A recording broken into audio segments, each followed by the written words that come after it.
Kita simak juga sejumlah informasi terkini yang menjadi hot news alias berita terpopuler di situs cnbcindonesia.com. Presiden Joko Widodo menegaskan kalau dirinya selaku kepala negara boleh berkampanye dan berpihak dalam pemilihan umum 2024. Pernyataan Jokowi langsung ditanggapi calon presiden nomor urut 1 Anies Baswedan.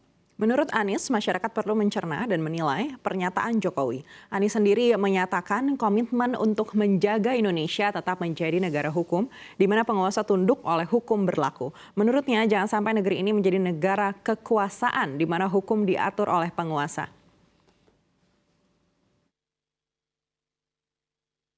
Demokrasi, hak politik setiap orang, setiap menteri sama saja. Yang paling penting presiden itu boleh loh kampanye.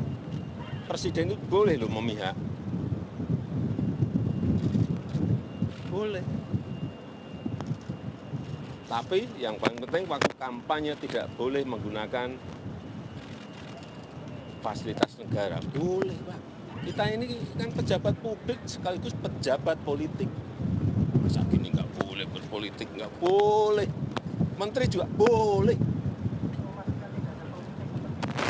Gimana? Itu saja. Yang mengatur itu hanya tidak boleh menggunakan fasilitas negara. Itu aja. Menurut saya masyarakat bisa mencerna dan nanti menakar, menimbang pandangan tersebut. Karena sebelumnya yang kami dengar adalah netral, mengayomi semua, memfasilitasi semua. Jadi kami serahkan aja kepada masyarakat Indonesia untuk mencerna dan menilai.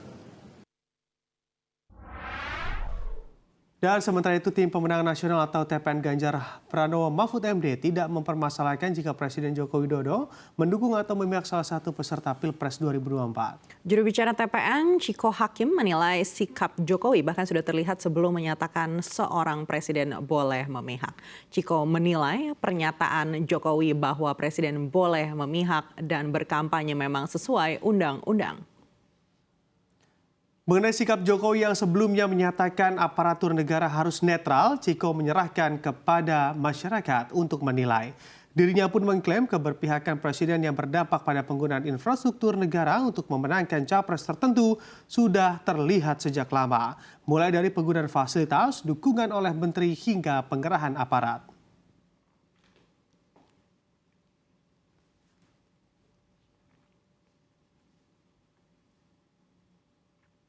Menteri Koordinator Bidang Kemaritiman dan Investasi Luhut Binsar Panjaitan dan juga Menteri Investasi atau Kepala BKPM Bahlil Lahadalia kompak menyerang balik merespon pernyataan cawapres nomor urut 1 Muhaimin Iskandar atau Caimin dan juga co-kapten Timnas Amin Thomas Lembong atau Tom Lembong.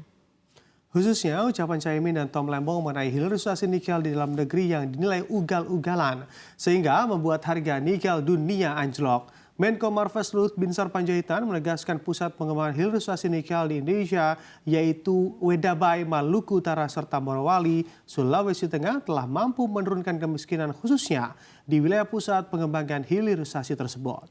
Berkenaan dengan pernyataan Tom Lembong yang menyebut akibat hilirisasi Indonesia ugal-ugalan harga nikel dunia mengalami anjlok, Luhut bilang jika melihat data selama 10 tahun terakhir harga nikel dunia telah meningkat ke $15.000 Amerika Serikat per ton di atas periode 2014 hingga 2019, di mana dalam periode hilirisasi harga rata-rata nikel itu hanya $12.000 Amerika Serikat per ton.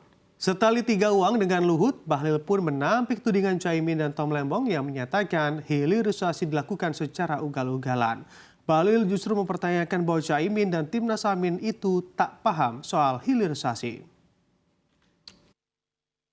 Saya pengen sebenarnya mengundang Muhaimin itu berkunjung kan udah ke Wedabai, ke Morowali untuk lihat sendiri, seeing is believing gitu. Daripada Anda berbohong kepada publik yang menurut satu karakter yang nggak bagus untuk mencapai sesuatu posisi. Anda membohongi publik dengan memberikan informasi seperti tadi. Saya ingin mengatakan bahwa tidaklah benar kalau ada seorang mantan pejabat atau pemikir ekonomi atau siapapun yang menyatakan bahwa sekarang nikel nggak lagi menjadi bahan yang dikejar-kejar oleh para investor untuk membuat baterai mobil. Ingat bahwa sekarang mereka pikir itu LFP. LFP itu bahan bakunya itu fosfat. Dan kita tidak ada di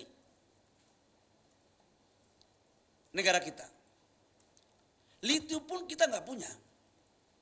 Yang kita punya cuma mangan, kemudian kobalt, sama nikel. Nah, sekarang kita itu sebenarnya mau fokus untuk mau mengembangkan potensi sumber daya alam kita, atau kita mempromosikan negara lain. Ini lucu nih negara ini. Atau ada apa nih? Dan kita beralih ke informasi mancanegara. Dewan Keamanan PBB mengadakan pertemuan terbuka di New York, Amerika Serikat pada Rabu 24 Januari waktu setempat. Di sana, perwakilan lebih dari 60 negara menyampaikan pernyataan mengenai situasi di Gaza.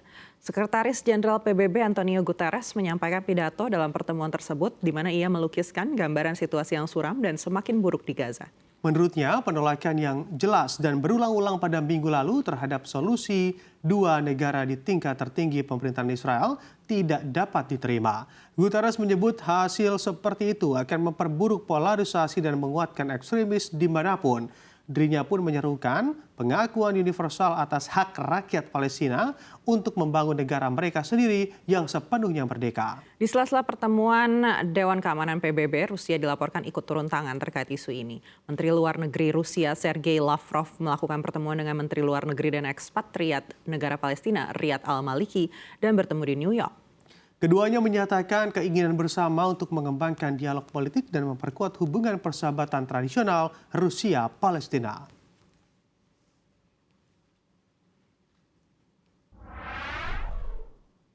Kini kita beralih ke berita terpopuler lainnya. Beberapa perang akhir-akhir ini pecah di seluruh dunia. Tak hanya yang bersifat antar negara seperti Rusia, Ukraina, atau Armenia, Azerbaijan, konfrontasi bersenjata juga melibatkan dua pihak di dalam negeri yang memicu perang saudara. Kondisi seperti ini dialami oleh Myanmar. Tetangga Indonesia ini berada dalam perang saudara sejak junta militer pimpinan Min Aung Hlaing mengkudeta pemerintah sipil pada Februari 2021. Hingga saat ini perlawanan dari milisi-milisi anti-junta terus berlanjut. Terbaru, perang ini akhirnya menyeret kelompok biksu agama Buddha. Pada Selasa 23 Januari, ratusan orang berdiri di alun-alun kecil Pion Ulwin, sebuah kota perbukitan yang populer di Myanmar, untuk mendengar seorang biksu populer yang memberikan saran yang mengejutkan. Namun serangkaian kekalahan telak yang diderita tentara di tangan milisi etnis dalam beberapa pekan terakhir telah mendorong pendukung Min Aung Hlaing untuk mempertimbangkan kembali.